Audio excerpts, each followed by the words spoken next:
Hello, everyone, and welcome to episode 7 of the Adams Mystery Playhouse Podcast. Adams Mystery Playhouse is Colorado's only full time mystery dinner theater. I, of course, am your co host, Nick Guida, and with me today, my partner in crime, Mon Wills Cuellar. Hello, Mon, how are you? Oh, excuse me. I didn't mean for that to happen. Is that is That that was the sound effect that's the I'm sound supposed to effect. put Yeah. in? Can you believe it, Marn? Episode 7? It seemed like only last episode we were at episode 6. But anyway, Before I introduce Doug, I want to say, Nick, you're kind of slipping on a couple things. First of all, Allison, my daughter, realized when she was listening to the last podcast that when we were talking about the Bobby Darin song, Under the, or to the, what's the name of that song? Beside the sea, da da da da. I kept calling it Under the Sea, which is from The Little Mermaid. And you didn't even catch that. And then as I introduce our other guest, when I said who the guest today was going to be, my daughter said, "Oh, one of the originals. So you've got the Three Musketeers back together again." who is our guest, Marn? I don't believe I've ever met this man. This man, yeah, his name is Doug Proctor. I like to call him Dougie. Hi, Dougie. How are you today? Woohoo! I'm doing good. Hey, it's good to be here. Yahoo! I don't have any sound effect. I should have had a sound effect. Darn it. Gosh, Doug, when did we meet each other? We met, what was it, 83, 1983? That sounds about right. Yeah. I remember when I first met you at some party over there. You walked in. You was walking onto a yacht or something, but that's when I first remember seeing you. What party was this? Yeah, what party was that? Was that at Mile High Church? That was at Mile High Church, guys, and his name's eluded me at the second. Any rate, it was at his house, Jack Castle? Jack Castle's house, and everybody was there. But Oh. you hadn't made the scene, I don't think, and you were wearing that camel coat that we always talk about that night. Yeah, yeah. And You liked that camel coat. oh yeah, oh yeah, It reminded you of one of your first girlfriends. that's right, that's right. And so, hence ever forth, we have said that about that coat. But I don't know what we were doing that day, but that was that night, but that was long about the start group therapy came together before they were named and Good all. old group therapy. Yeah, Yeah, God yeah. knows we needed group therapy. What exactly is group therapy? I don't believe I've ever heard of this before. Improvisational comedy group. And Jack Castle got a bunch of us together to write a TV show, and he wanted to write it Mel Brooks style. And he gathered up the original thing was what, Dougie, like 20 people in this workshop? Yeah, there was probably something like that, and that got whittled down a little bit to 10 or 8 or something, I guess. And then the workshop kind of fizzled out. And then group therapy decided they wanted to break away not too long after that, I guess, to do comedy shows. Where did we first do that comedy show? Oh man, that's a good question. You mean the five of us, Dottie, Leonida, Orlinda? Well, not Dottie. I don't think Dottie was there yet. Oh, probably Don Ayers, right? Yeah. Yeah, Yeah, Don that's right. Ayers, Rob Burns, Yeah. you, me, and Orlinda. Her real name is Orlinda Lusher, but she doesn't go by. She's now a news anchor up in Montana, and she doesn't go by Lusher because that sounds weird on air. So she goes by Worthington, her middle name. And I think those first shows were down at Connolly's Nostalgia on Broadway. Right. That's the one I was thinking of. And Rob used to say, "Well, if there's more in the group than there are in the audience, we'll cancel the show." Mm-hmm. But then we quickly decided we were Yeah. going to do it anyway. Yeah, that's right. And those were Wednesday nights down there, I think. Well, first we had Thursday nights, and the crowds weren't too bad. And then Walt switched us to Wednesday nights, and woo, we had a hard time. But remember when we got that gig up in Breckenridge at the Backstage Theater? Right. Yes, I do remember that. There was some good times up there. There was some huge crowds. Oh, yeah. Well, not huge, At but least 40 people. That was a good gig, though. What a nice little theater that was. It's a different space now, but oh, it was a beautiful theater. and nice and intimate, good acoustics. And we went up there every Thursday Yeah, and Sunday night through ski season, right? And I think that's right. That sounds right. those were fun times. Then we got the gig of all gigs. Yes, the Gig to be remembered. And you know what that is, don't you? No, you tell me. You tell me. Those DOD shows. Oh my gosh. What a what an opportunity to see the world. And there we were, the 5 of us who got to do that marvelous experience, and we made up group therapy. That was Orlinda Worthington Lusher, Dottie Leonida, Doug Proctor. Dougie, you were in on that, Rob Burns and myself. And gosh, we did several overseas tours for many years. Dottie was our singer. She was the one who had the voice, and she would sing the parodies, things like, start spreading mayonnaise and pile the meat tall. I want to be a part of it, mess hall, mess hall. And of course, I'm a terrible singer, but Dottie really could pull that off. What exactly is the DOD? Department of Defense. Da da da da da da da. Entertainment for the military bases Mhm. overseas. Going to different military bases. We went to Korea, Japan, Okinawa, Germany. Kwajalein. Don't forget Kwajalein. Went to Iceland, Greenland. Mhm. You went to Greenland? Mhm. Yes, it wasn't green though. They say that's why they call it Greenland, so everybody go there. Really, the place to go was Iceland, not Greenland. I didn't think there was anything to do in Greenland. There isn't. No, Okay. Yeah, there's nothing to do. Quonset huts. You sit in the bar and you drink or whatever. There was some strange shows up there, as I recall. Yeah, there were. But do you remember the musk ox? We're riding around. It was October when we were there, so it wasn't like totally covered with snow yet. But I remember one of the sergeants or somebody driving us around in a van, and we come over, and there's like nothing there, no trees, no buildings, nothing but these rolling hills. And we come over a hill, and is this herd of giant musk ox. Do you remember those, Doug? Yes, yes, I remember that. That was right where they were. They were. There was some kind of a satellite station up there too, wasn't there? Is that what they maintained or whatever, I so they could listen to the Russians, I guess. the doors on those Quonset hut, remember those? They were like 2 feet thick, no windows, and like 2 feet thick of this big steel door because it gets so super cold up there.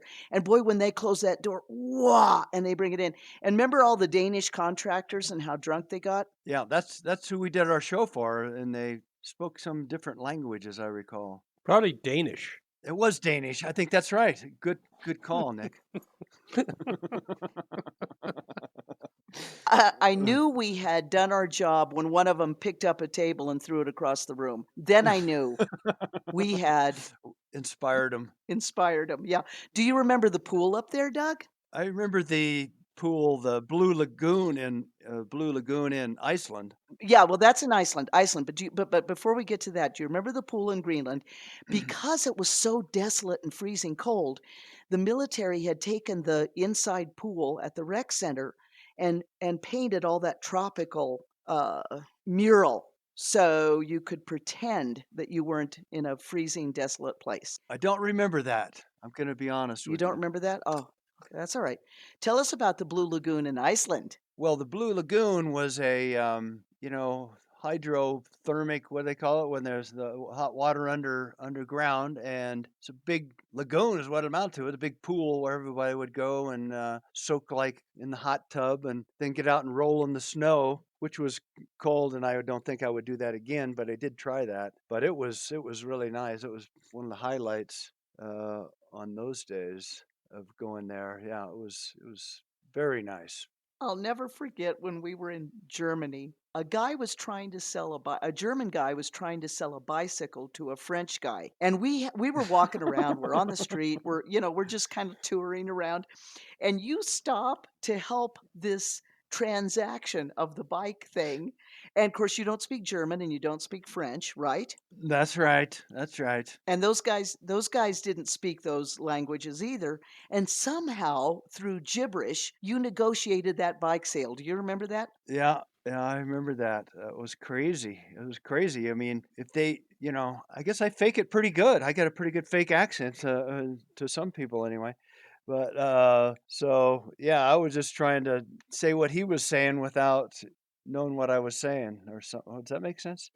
Any rate, they figured it out with me as their gibberish interpreter. It was a gratifying moment, I must say. But yeah, we had some great times. Oh, we had some great times. I will never forget when we were in South Korea, and one day we had the day off because we performed 6 out of 7 days, and that would, kinda make it hard to go touring around, but we had a day off, and you said, let's go touring around South Korea." And in those days, in the early '80s, South Koreans didn't speak a lot of English. There weren't, right? Am I right, Doug? That's right. That's right. They spoke Korean, I think. Yeah. I guess they did, yeah. So so anyway, you go, "Well, let's go tour it. Let's go up to this Buddhist temple." And I'm just like, I was like, "I hope this is safe." And we get on a bus, and you negotiated a way that we went all the way up to like this Buddhist temple with a restaurant way up in the mountains. Do you remember that? I remember the Buddhist temple. We walked around. Yes. Speaking of Buddhist temples, all the snakes in Okinawa. Remember going to that Buddhist, like a recreated village of what Okinawa in Oh, the old days looked like? yeah. And they had that snake pit with like hundreds of snakes crawling all over each other. I don't remember that, but wow. Oh, I do. Ugh. And speaking of Okinawa, the Marine training base up north, Yeah. they trained them and then they leave. So the only people that were left there were the trainers, I think. I just remember there weren't very many Marines there at the time. And the captain of the base insists that all of us have to do the training exercises. Yeah, the zip line. Yeah, the zip line and the rappelling off of the wall and all of that. Uh-huh. But the zip line isn't just any like, oh, nice little zip line where you're over at, some cool little tourist thing. No, no. The zip line is way up high and S- you're supposed to drop in the middle of the zip line into that cold, muddy water. Yeah, you slide down and when you get to the bottom, now you got to release at the right time and then you drop into the pool of water that's like you say, mud. And of course, Mm-hmm. that was a little dicey there. Several of us after we did the zip line, we woke up stiff neck for 3 days, from falling at the wrong Oh, time yeah. or whatever. Oh, yeah. Yeah, or Linda had to wear a towel around her neck for weeks just because her neck hurt so badly. From I whiplash, didn't yeah. get whiplash, but I have, some kind of PTSD thing from it because a Marine rode with me on the platform and I didn't want to get off and he pushed me off into that water. I was like, "Oh, Oh thanks, dude." dear. That I was didn't remember scary. that. Yeah. And then they wanted us to swim where you go. Okay, it's barbed wire in that's like a big tube in muddy water, and you're supposed to go swim through the barbed wire underneath the water. And I turned to that captain. I said, "I am not doing this." What did he say? Did he say, "Do you wanna be a Marine?" Yeah. And Doug, do you remember where we performed at that base? I do not. We performed on the loading dock. Because Oh, it was okay. the only raised up area. Yeah, so we're on a loading dock, and the little, I don't know, 20, 30 skeleton crew there in fold-up chairs at the bottom of the loading dock. Yeah, it's like a Oh, 4-foot God. stage where they back the trucks up to. We put some chairs out where the truck would normally be. "Alright, I'm opening." Yeah, go ahead. "Alright, you ready for some improvisational comedy?" "Yell out your first name." Yeah, and they're like, "F you." Yeah. I do not remember what country we were in. Maybe the Philippines, when the naval ship came into port, and the sailors had been out on the ship for 6 months or something. They come in to have a leave. They proceed to get majorly drunk. And we were doing object freeze, which is the object can be anything except what it really is.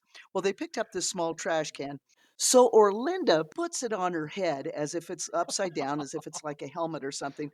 And one of the sailors yells out, "You look better that way." And she was so angry. Oh my gosh. And then they come over and cut the cord to the sound system. Literally just shut the whole darn system down at that point.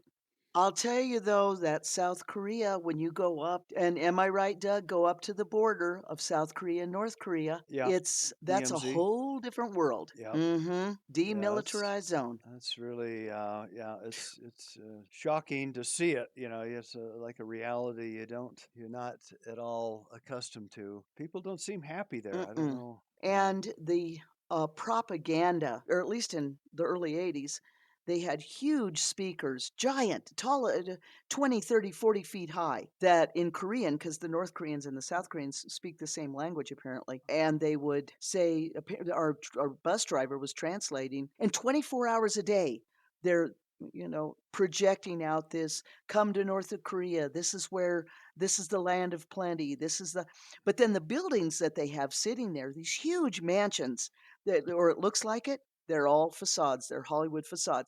But remember how they called you Dog? They thought your name was Dog. Yeah, they don't hear the oog and Doug, I guess, and of course they don't really. They don't hear the. They They don't hear don't the hear oog. the. They don't hear the oog. Yeah, somehow or other, or ugh, whatever it is. Yeah, but so I say, "What's your name, Doug? Dog? Your name's Dog?" They didn't. Of course, they didn't think highly of dogs. They would, Why didn't you, like after the second trip to Korea, come up with a different name? A fake name. You could have gone by Gary.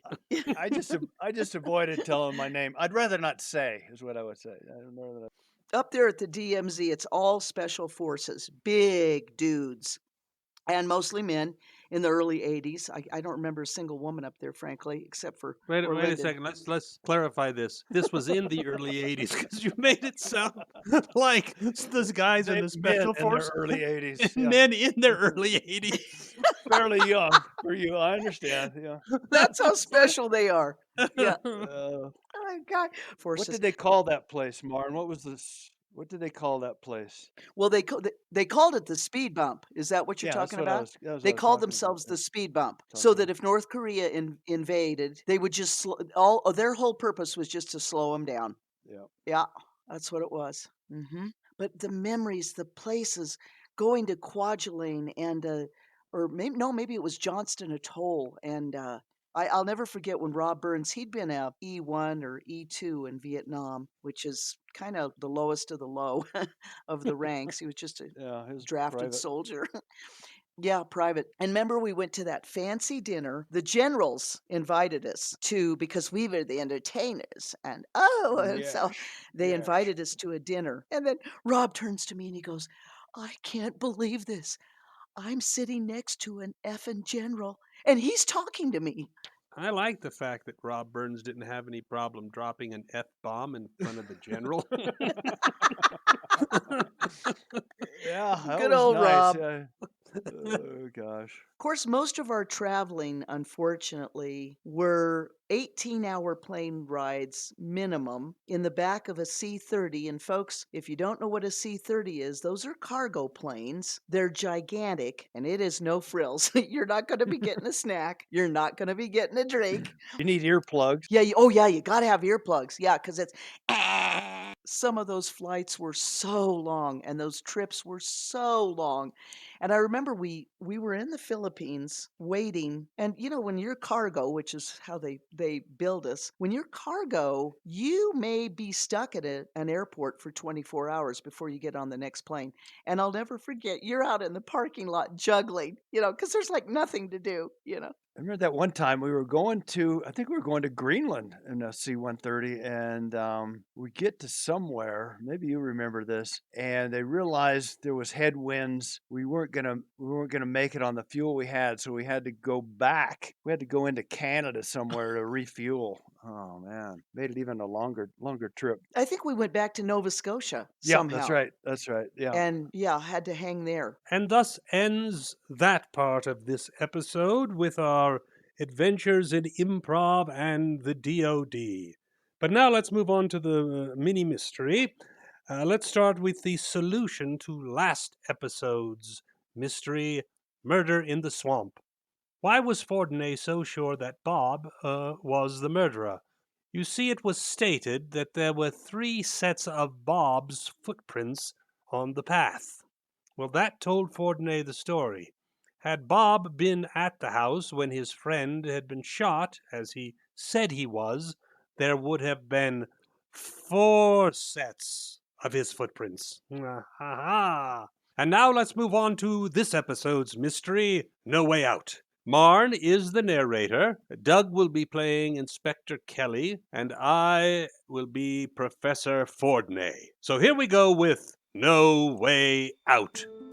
On a battered desk in the small dark room lay a penciled note in handwriting resembling that of the dead man. It said, "Dear John, you know the trouble I'm in. There's only one way out, and I'm taking it. You're my pal, and you will understand. Good luck." Signed, Paul. The only other furniture consisted of the chair in which Paul Morrow had been found with his throat cut, a bed, and a highly ornate and apparently brand new wastebasket. It had definitely been established that the dead man had not left the room during the 24 hours before he was discovered. Finishing his examination of the contents of the man's pockets, 2 $20 bills, a cheap watch, and an expensive wallet in which there was a picture of a beautiful woman, Fordney turned his attention to the meager inventory of the room. That's all we can find. Said Inspector Kelly as he pointed around the room. A dictionary, scraps of a letter in a feminine handwriting found in the ornate wastebasket, a pin, some cheap stationery, a few clothes, pipe and tobacco, and a bloody, razor-sharp knife. This certainly has all the appearances of a suicide. This door was locked and no one could have left by that window. What do you make of it, Fordney? The professor didn't reply at once. He picked up the photograph, studied it a moment, and then, with a slow, searching look around the small room, said, Better try to piece those bits of letter together. This isn't a suicide, it's murder. I believe you're right. Well, there you have it. What brought Fordney to that conclusion, that it was a murder and not a suicide? I think we'll wrap it up. We had a lot of fun today. We hope you enjoyed this episode, and thanks for joining us today. Marn, Doug. Yes? "It was fun." Oh, excuse me. And please tune in to our next podcast from Adams Mystery Playhouse.